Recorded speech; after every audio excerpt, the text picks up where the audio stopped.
PG, patnubay at gabay ng magulang ay kailangan sa mga batang manonood.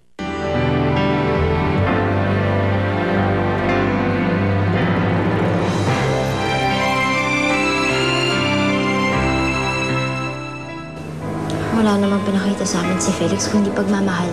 Melissa, minahal mo siya kasi iniwan ka ni Roberto. Na si Felix din naman na may kasalanan. Si Roberto dapat ang asawa mo ngayon. Masayang-masaya ka siguro ngayon. At utang ko sa'yo kung bakit ako masaya. Kaya salamat ha. Dahil sa'yo, malapit na kami magkabalikan ni Melissa. Kung nagkatuluyan kami ni Roberto, wala sa piling ko ngayon si Eva. Wala, ano pa yung gagawin ko? Gulong-gulo na ako. Gusto ko rin humingi ng tawad sa'yo. Hindi ka dapat sa akin humingi ng tawad. Nagkasala ka man sa akin. Mas higit ang naging kasalanan mo sa akin. Sasamahan kita para humingi ng tawad kay Mami. Daddy, mabait ka naman, di ba? Papakiusapan ko si Mami na patawarin ka na niya.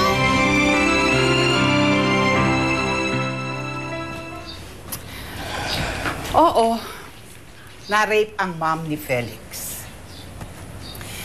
Pero ginawa rin niya ang nangyari sa ibang babae. Regina, Felix is not a rapist. Nakikinig ka ba sa kwento ko o busy ka maglaklak ng alak? Ophelia, I was listening.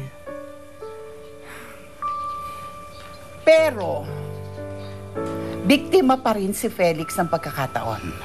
Isipin mo na, ginalaw pa rin niya si Melissa without her consent. And my dear, that is plain rape.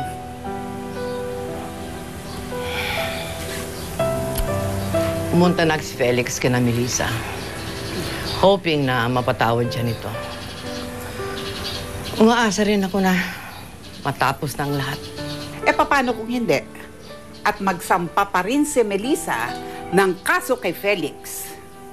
Ophelia, ang sitwasyon na to ay magbibigay sa'yo ng napakalaking kahihiyan. Paano mo ito malulusutan? Tell me! Regina, hindi ko hahayaan mangyari yun. Before my brother died, nangako ako na poprotektahan ko at aayusin ko ang buhay ni Felix. Felix is my son now. Hindi ako papayag na makulong siya.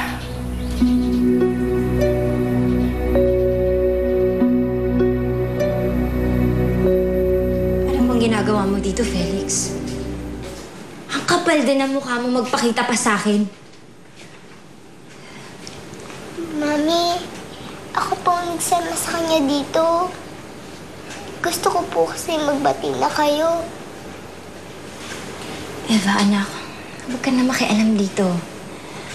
Problema namin to ng daddy mo.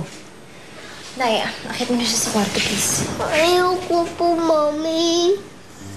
Alam kong galit na galit kayo kay Daddy.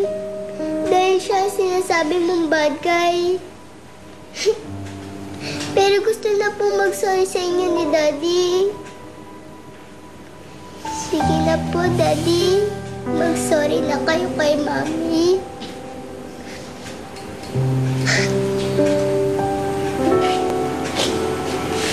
Melissa, alam ng Diyos na hindi ko gusto yung nagawa ko sa'yo.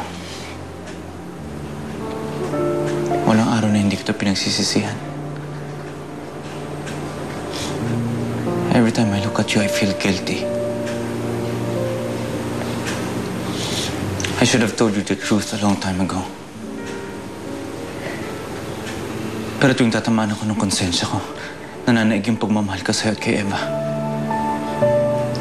I'm not asking you to come back to me. Kasi alam ko hindi ka pa handa ibigay sa akin to. I'm asking you to forgive me. Patawarin mo ako, Melissa.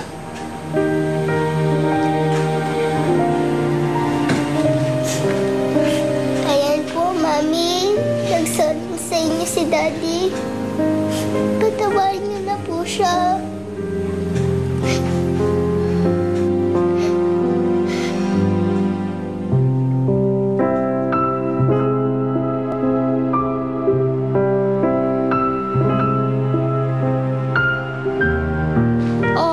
Mabuti naman at tumigil ka na sa kakamukmok mo dito sa kwarto.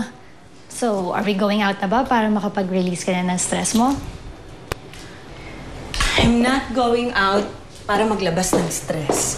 Pupuntahan ko si Melissa. Bakit naman? Ano naman ang gusto mo i-accomplish sa babaeng yun? Dahil siya lang ang chance ko. Hindi ko kayang pigilan si Roberto sa gusto niyang gawin. Pero kay Melissa, I still have hope. Kung kinakailangan lumuhod ako sa harap niya, gagawin ko. Seryoso? Luluhod ka sa babaeng yun?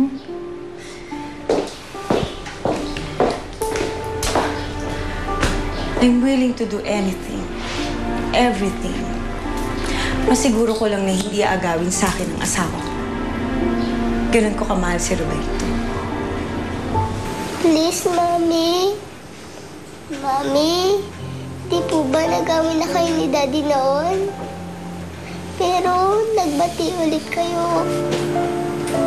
Mami, pagbati na ulit kayo. Para one happy family ulit tayo.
Felix! Sinira mo buhay ko! Binaboy mo ako! Anak, tama na. Felix, sige na. Nakikiusap ako. Iwan mo muna kami. Pabayaan mo na muna ang anak ko.